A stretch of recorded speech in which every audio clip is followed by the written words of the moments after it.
Thank you for visiting Past the Wire TV, the YouTube channel of PastTheWire.com.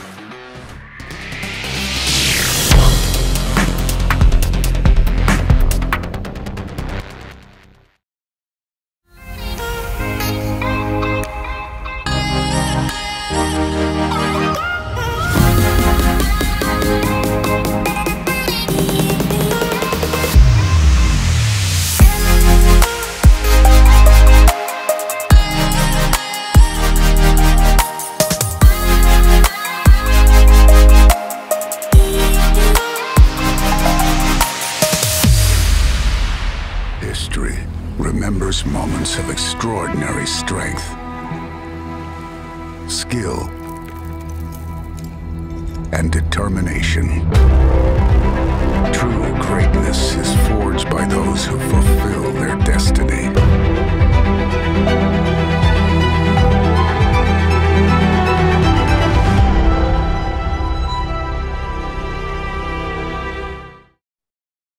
Hello, everybody, and welcome to another Breeders' Cup Win and You're In segment from Past the Wire TV with Michael Wilson and myself. We're a little behind due to scheduling and Michael looking for those grade winners himself for Forza Bloodstock and his clients at the Keeneland sale. But we've got 3 Breeders' Cup Win and You're In races to talk about. Before we get to that, Michael, there's something interesting happening this year in the Breeders' Cup, and I want to get your take as a trainer on it, okay? 3-year-olds against older horses, okay? We've got Nest, probably Moira, certainly Epicenter and Tiber now, all probably heading to Breeders' Cup races against older horses as 3-year-olds, okay? Late in the year, they still get a couple of pounds off. I was always of the mindset as a handicapper and student of the game that this late in the year, especially November when the Breeders' Cup is, it doesn't really make a big difference as a 3-year-old against older. I think they're kind of growing up, but I'm really not sure of that, and I'm interested in your take as a trainer and whether it's a blanket thing or whether it really varies from individual horse to individual horse. A lot of it does vary individual horse to individual horse, but you do see a dramatic shift, and I would notice it specifically in the 4-year-old boys, right? The fillies, they start getting closer. As they're 3 and as they become 4, they're much closer in terms of growth, weight they carry, development. You know, they come into their own a little bit quicker as girls. The boys really start growing. You'll see a huge difference from 2 to 3, but you'll see an even bigger difference actually from 3 to 4. So I still feel that there is, even in November, there's enough of a difference between the 3 and 4-year-olds, because now you're not just talking 4-year-olds, you're talking 4-year-olds come 5-year-olds, right? So what I would notice and interesting in certain operations is, you know, like a Mandela or a Baffert, where we'd have certain horses for a time period. You'd see the boys, you know, they look like your first-year freshman college athletes. You know, they're lean, they're building up, they look like adults, but they're not quite there. And then you get to the end of the 3-year-old year and they look like, you know, the junior or senior on the NCAA, you know, college team. They're fit, they look great. And then all of a sudden there's this next step at age 4 where it's like, here's your pro athlete, right? You're 2-3 years into the NBA and you're a completely different beast than you were in college. And you can see it when you go back on videos of like Michael Jordan and all these guys coming in, you know, from college or young players in the NBA. There's a big difference between first year, second year, third year. So the 4-year-olds tend to be even more like, I'm the man. And then the 5-year-olds are really, I'm the seasoned man, right? So you'd see differences in jowl structures. They tend to thicken out in their jowls. They thicken up in different spots from age 3 to 4 and even 4 to 5. So I do see there's a big difference. The question that you might be asking me is weight and carrying weight. I don't personally, to me, I don't think getting 6 to 7 pounds off a horse made a huge difference, especially when they're running against horses that might be 100 pounds heavier than them. Now, all horses, for all intents and purposes, have the same birth date of January 1, but we know that's not a fact. Right. Does it help from a betting standpoint or an analytical standpoint to look at when a horse, a 3-year-old running against older, was actually foaled? And is it an advantage if they're a, quote, older 3-year-old as opposed to a younger 3-year-old? Is that like a little trick I could maybe use to kind of evaluate, does this 3-year-old have a good chance against older, or is he maybe a little bit more disadvantaged than maybe another 3-year-old in the race? Well, we look at that when we inspect yearlings for sure. I mean, the other day at the sale, I had 2 horses that I loved, and one was a May 3rd yearling, and the other one was a June 4th yearling. So I was looking at, this is a young and mature horse. This is what's going to happen as they grow in their growth phase, and this is what they could turn into. You know, you do have talks about that of when you get to the Derby in May, right? Right. It'd be really nice to have a January, February baby versus a May, June baby. Right. But at the end of the day, talent is talent.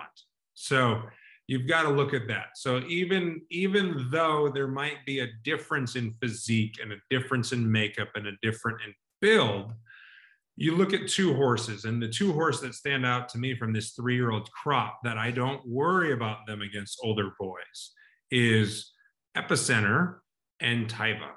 And I think those are 2 horses that physique wise and how big they are and how strong they are already at 3 just bodes well in stepping in against 4-year-olds, and they won't even notice the difference, right?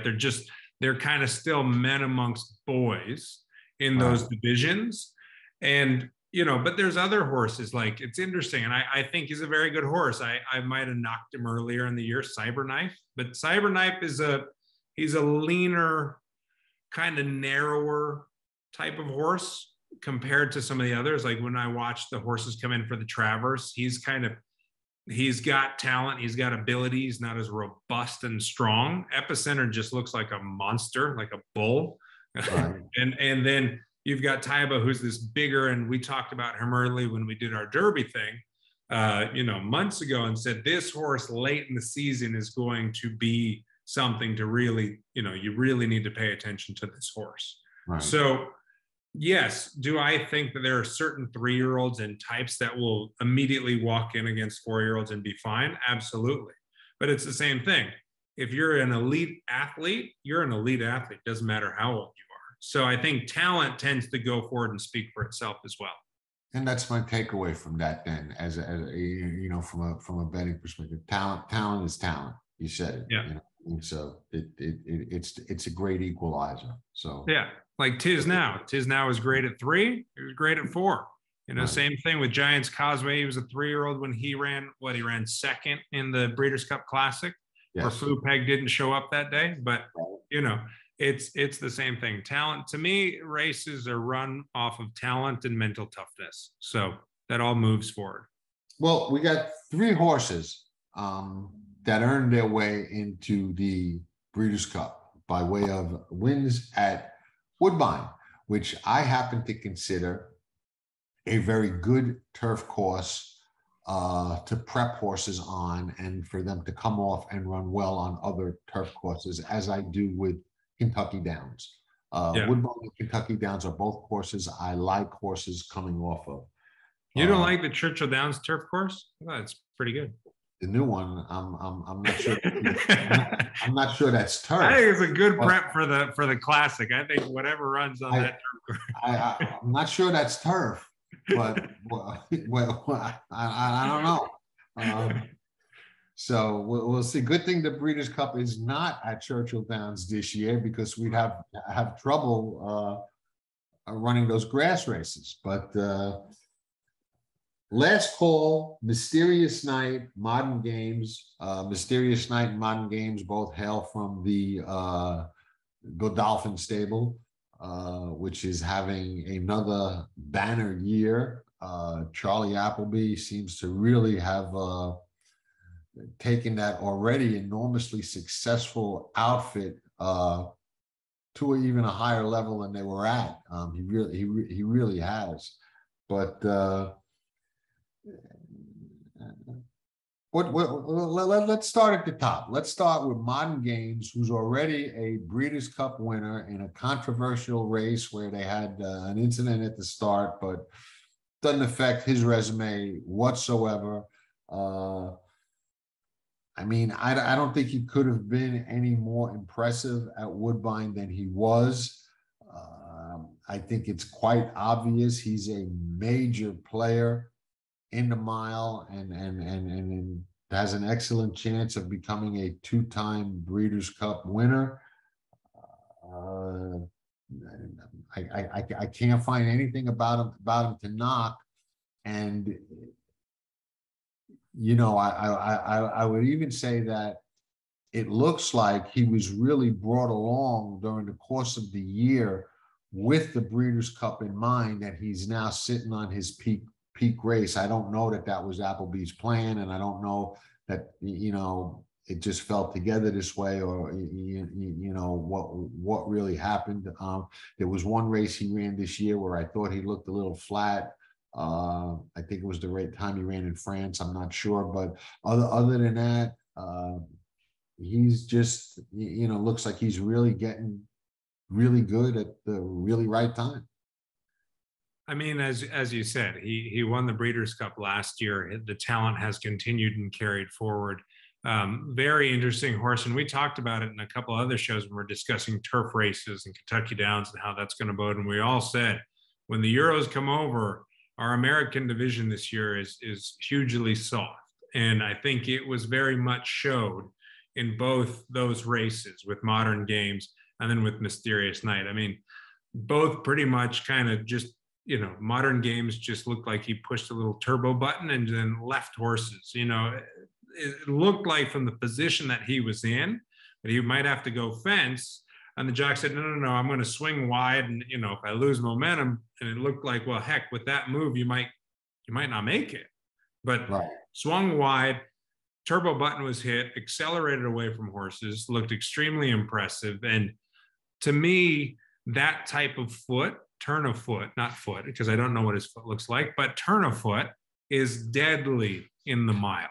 And it's the biggest thing that a lot of these Euros have is, and it's the same thing when I look at horses, and I had a horse sent to me last week. Somebody said, would you like to buy in to bring it over for the Breeders' Cup and potentially, you know, Breeders' Cup juvenile turf fillies or juvenile turf sprint? Turn of foot is what you need in the Breeders' Cup. And you can have a talented horse, but when they come over here, you're running against other horses with talent that also can have a turn of foot. And that's where the Euros tend to devastate us in America, because Chad Brown's training program is phenomenal at training that into them to have a high enough cruising speed, but still have a little gas in the tank to kick at the top of the lane and close on horses. But he has it. He was super impressive to me, and so much that, you know, I texted Godolphin, two members of the Stallion team this morning, and basically, you know, said, please bring this horse to America so we can breed to him once he retires. Yeah, I could see it for sure. You know, one of the things I do when I watch these races, especially with European riders, but I do with American riders too. But in Europe, you got like, you know, guys like William Buick, who are the stable riders. You know, he's the first call guy for Godolphin. We don't really have that kind of arrangement here officially. We do kind of unofficially in some cases. But if you watched him all through the race, if we could have had him mic'd up, like when I wrote about having riders mic'd up, and you would have, you know, asked him an eighth of a mile in, how's it looking? I think he would have said every step of the way, don't worry about a thing. Wait, you know, start heading down from the boxes to the winner's circle. I mean, he looked extremely confident at that point, even when he went around and looked like he may be giving him. It looked to me like there was never a doubt in Williams' mind on Modern Games as to, you know, whether or not he was going to be in the winner's circle. And I would say the same thing on Mysterious Night. It looked like he knew that he was on the best horse and that his horse was on that day, and that there was, again, how's it going? Just start heading down now, Yeah. That's how they both looked to me. And Mysterious Night definitely looked like he took a significant, I mean, he was good in Europe, but he looked like he took a significant step forward and grew up a little bit in that race. And, no secret, no surprise. Godolphin's loaded. Yeah, I mean, we just talked about it on the last show, right? Whip rules. I mean, Mysterious Night, I think he galloped. I don't even think he turned the horse's head loose. I mean, he just kind of coasted, and let him go. And they do that a lot more in Europe. If you watch a lot of European races, as I do, they do a lot more with their hands than the crop. Those horses, I think, are trained a little differently as well. They respond differently to, different types of hands and heels. That's what they say. Yeah. Hands and heels. What you'll notice when you watch European racing and when you watch riders in Europe versus American riders, our riders don't use their legs. European riders actually do. So they've figured out, even though it does look ugly, you'll watch it and you're like, what is this guy moving so much on this horse for? They're using both their hands and their heels to get that horse to accelerate and move forward. Interesting. The last horse to earn their way in, Last Call. She was impressed. I mean, hat off to Donato Lani, who I have the utmost respect for as a bloodstock agent and being able to always select top talent. He selected Moira. He selects this filly for 30 grand out of Keeneland September. I mean, she was obviously, I don't remember if she was the favorite, but all I remember was every step of the race, they're telling you where she is in the race. And, she accelerated for home and won well. It'll be interesting to see what some of these 2-year-old fillies come over from Europe look like, but she was certainly impressive in that race yesterday. No, it wasn't yesterday. It was last week. We're behind. Oh, we're way behind. Way behind. I think it was 2 weeks ago, right? Well, you were tied up at that sale looking for your own last calls, which we understand. What day is it today? What is it? Is it Sunday? Were we in December yet? I mean, I don't even know. No? Okay. All right. Sorry. Today, I think, is Breeders' Cup didn't happen already? No, it's September 27th. We got gotcha. Okay. a little bit more than a month to go. Yeah. So we got 3 horses that all look like, we got 2 definite contenders and one, maybe a fringe contender in Last Call, depending on how that filly race shapes up. But I have a feeling that it's going to shape up tough, and there's 1 or 2 particular fillies that may come across for the Breeders' Cup that are really, really good. So. She may wind up in some deep water, but we'll cross that. Well, and I think it's an interesting conversation, and maybe we throw this into our Breeders' Cup topic, because what's interesting is what I think is always a soft division to find good horses that you can potentially purchase to bring over to the United States and compete in the Breeders' Cup is the filly 2-year-old division. Now, here's the problem with that. Horses from Europe, because of the money that comes in from Hong Kong to buy these horses, is immense. But then when you look at what you have to pay to buy these 2-year-olds and what races we have available for them at 3 to campaign them, a lot of the purchases don't make sense. And I think what could be a huge thing for us in American racing is to figure out how we build, just as Europe has. They have the Guineas, they have the Oaks, and then they have some of their other filly races throughout the year. We don't have until literally you get into the New York Triple Tiara, right? Come later in the year. And those are really for route fillies. We don't have anything in the United States yet that has us say, it makes sense to breed significant grass horses in the US, because until they're 4, really, late in the 3-year-old year for route horses, which is why Chad Brown's capitalized hugely on that. And then when you hit the 4-year-old older fillies and older boys division, we don't have a lot of earning capacity with some of these horses. You kind of, you win early and you try and find the odd grade 3, grade 2 stakes race that you can continue to compete in. And it would be amazing for us to create a market, because there is a market. We have these huge purse money for maiden races, allowance races. And then you have, then once you hit the graded stakes level with some of these younger 2-year-olds and 3-year-old fillies and boys, there's no money to be made until they're 4 and 5.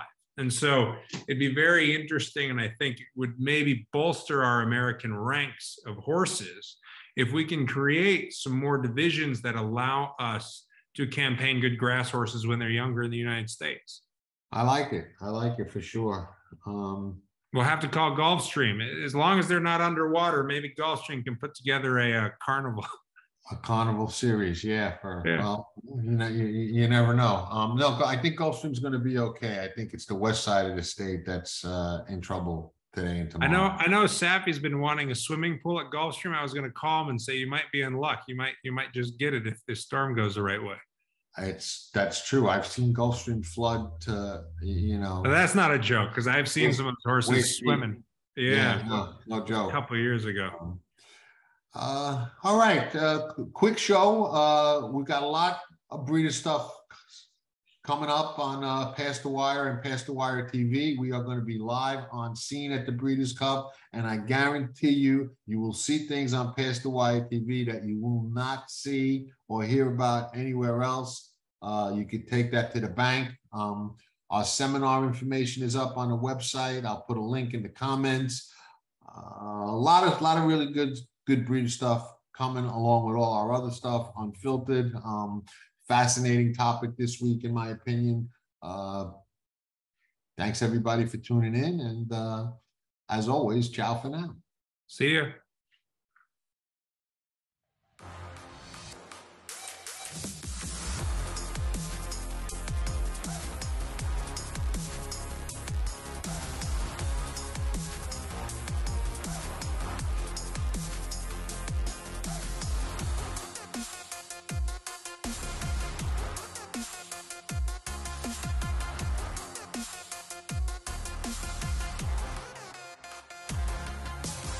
Tracking trips with Pick 6 King Jon Stettin. It's one of the best tools in horse racing for any level of player. It's your second set of eyes, spotting troubled trips, betting angles, track trends, horses to watch and favorites to fade, 10 figs, ticket structure, and more. At Tracking Trips, you're a friend with benefits. Not a member? You must hate winning money. Join Tracking Trips now. Visit pastthewire.com and we'll see you in the winner's circle. Remember, nobody does it better. With some exciting news. DRF Formulator, the gold standard in past performance information, is now free, exclusively on DRF Bets. Join DRF Bets with the promo code WINNING. Get a $250 first deposit match bonus, a $10 free bet, and free Formulator already uploaded to your account. Access Formulator's premium features, including sortable trainer stats, race replays, personalized trip notes, and lots more. Free Formulator, exclusively on DRF Bets.